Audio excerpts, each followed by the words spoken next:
you feel like it's an ongoing competition every day? I mean, yeah, everybody's competing for their job no matter what every week.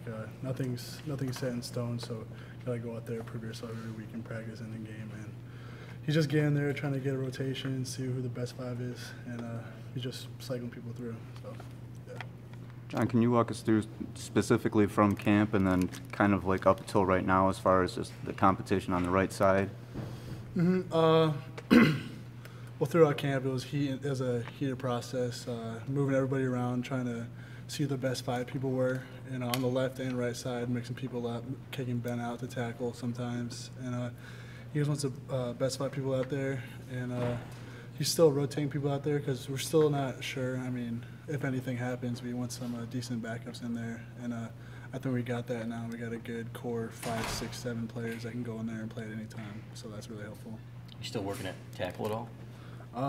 I've been playing mostly guard, but a little bit of tackle too, but mainly guard, yeah. How'd you grade out last game? It seemed like you had a pretty good one. I think I was in for like 20-something plays, had like 4 minuses, so it was decent. Yeah, it's pretty good. How do the linemen feel about how the line has done so far? We feel like we've been playing pretty well pretty far, but we still got a long way to go. And that's what this whole improvement week's for, and getting ourselves better. We're facing a tough D-line against Michigan State coming up. But this week we're just working on improving ourselves and what we have to get better on, and just cleaning up everything up with protection and the run game too. Anything specific that you guys are trying to work on this week? I know we struggled as a whole line, tight ends and backs, and pass pro this week, so we're trying to clean that up. And specific blitzes that Purdue is bringing in the run game, there's some trouble picking up with, but that's what this week's for, so yeah, we'll be good.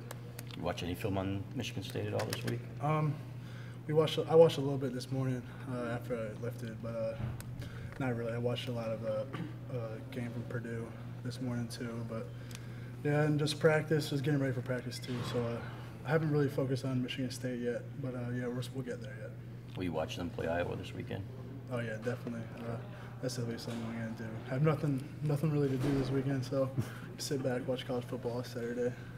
Is that good? You like a bye week?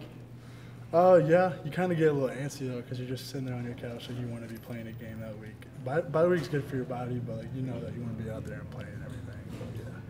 Does it add a little bit to the antsiness? I mean, knowing your next opponent is Michigan State, and it's a 13-day wait from your last game. Does that? Yeah, that definitely adds to it because you just want to get out there and play them. I mean, after especially what happened 2 years ago, you still kind of got that bad taste in your mouth, even though we got some, I wouldn't call it revenge, but payback last year when we went to their house. But yeah, it's gonna be hard to watch them play this week, knowing that we aren't playing them this week. They'll be playing next week. But, yeah. What does the kind of flux on the right side, and then right now, it looks like maybe Jon going forward until Wilton gets healthy.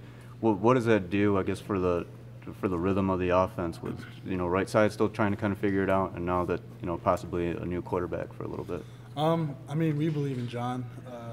Jon's been here 3 years. He knows the offense very well, and I mean, he's pretty much like he's just like next man up. That's our motto about everything. And talking about the right side, I mean, he's just getting there, trying to get rotation going. I mean, there's no set when I'm gonna go in or anything about that, but we're trying to figure things out still, see how it's going, and it's going pretty well. So Mike's playing well, no one's playing well, so we'll see how it goes. Jon, we talked to you in the offseason about how big of an opportunity this was for you to start this year. Maybe were you discouraged at the beginning of the season to know that you didn't win that job out of camp? I wouldn't say I was discouraged. If anything, that helped me, and just got to play harder. Got to keep going, got to keep pushing. I'm not discouraged at all. I mean, see how things play out in the future. But you worked yourself back in. I mean, is that? Yeah, I worked myself back to the point where I can get in there and still play. But yes, I wouldn't say it was discouraging that I'm not starting. But yeah.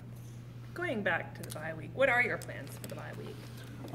Well, we practice today, Thursday, Saturday, and I think Sunday. So these off days that we have, I'm obviously going to come in here, just get some treatment on my body, make sure everything's good for the week coming up to Michigan State, because we got a grind going into December from here on out. No more bye weeks after that, and pretty much get my body right, watch film. When we start watching film on Michigan State, we got an extra week to prepare for them, so that'll be really helpful.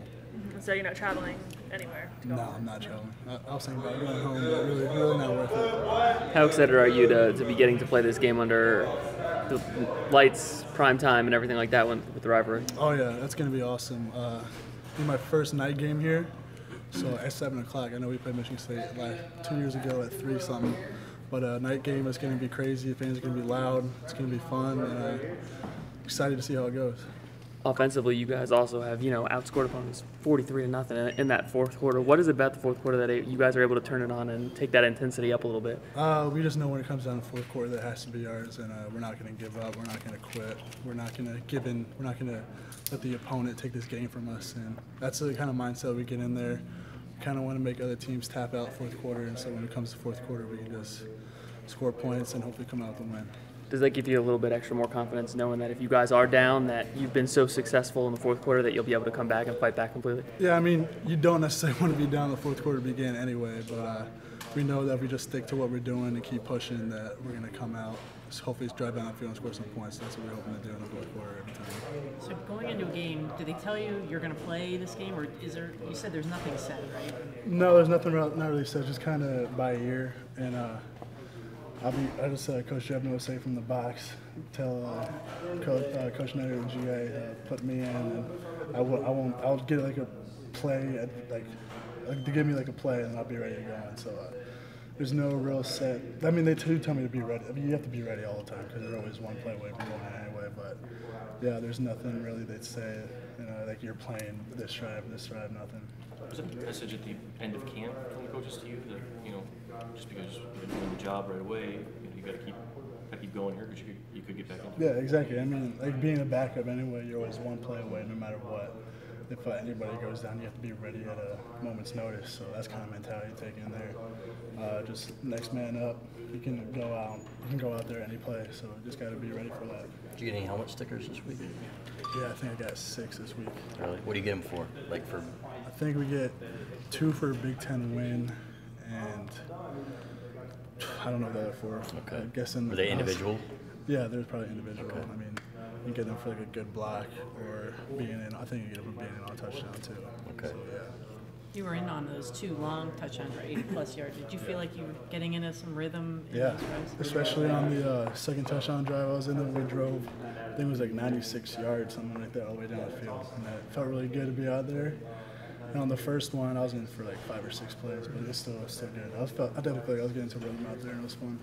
What did you and Mike talking during the game like that when you rotate and like that? What were you guys chatting? Yeah, we're always encouraging each other. If I'm up, he's always telling me to go out there. He's telling me how the D-line's playing and everything, and when I come out and it's his turn to go in, I'm always telling him keep pushing, keep fighting, wear him down for me if you need me to go back in there. So yeah, it works out pretty well. I think you guys are 120th in tackles for loss allowed. Is that an area of concern? Yeah, that definitely is an area of concern. I didn't know that statistic at all, but yeah, that's exactly what this improvement makes for. Getting everything down. Purdue brought some stuff. We have I wouldn't say struggle picking out, but they brought some stuff, a bunch of different looks, and that's what this is for, is bye week. Yeah. Have your coaches given you or your teammates any advice on the bye weekend? Stay out of trouble, stay disciplined, take care of yourself. What kind of advice have they given you? Yeah, I mean, I think it pretty much goes for any weekend. Don't get in trouble, but We do. Yeah. don't do that anyway. But yeah, I mean, I'm trying to just hang out, watch football with my buddies all weekend in my house with them. So pretty much is a normal weekend for me. Anyway, You won't be going up to East Lansing? I do not plan on doing that. You mentioned the game 2 years ago. Why is that? I mean, you won the game last year. That didn't erase because it was in Michigan State. Oh yeah, I mean, well, the game 2 years ago, I'm pretty much just scarred by that. I mean, I wasn't playing at all. It was my freshman year, but I still remember being on that sideline, 10 seconds left, and knowing that we were about to win the trophy, and then we just had to punt the ball away, and it happened. And I mean, it's just something, just adds to the Michigan State rivalry. That's what's so good about it. But yeah, it's just something that's been stuck in my head. So yeah. John, from an offensive lineman perspective, I mean, Chris on Saturday, I mean, looked pretty good with that 49-yard touchdown. I mean, what is it, knowing that you guys have players like that come out of the backfield, does it kind of boost up the O-line a little bit? I mean, how does that influence you guys? Exactly. We got the rotation with Chris, Ty, in a Quran, and knowing that any of them can spring those runs for 49, 20 some yards every time, it makes you want to grind, block your butt off every play, because you know that at any time they can pop one of those long plays, get you off the field, get you a break. So that's why you just got to keep fighting for them. It's a kind of comforting factor knowing that if there's a mistake up front on the line, that, I mean, like specifically like a guy like Chris, he's elusive. Maybe he can make up for a mistake and, you know, kind of create on his own. Definitely. As long as you just get on a guy, get in front of him, Chris will make one or two guys miss all the time. So you got him in the back, you got a pretty good chance. Just keep blocking, he'll pop him out. Appreciate it, John. Thanks. You've been doing any dabbing on the sideline lately?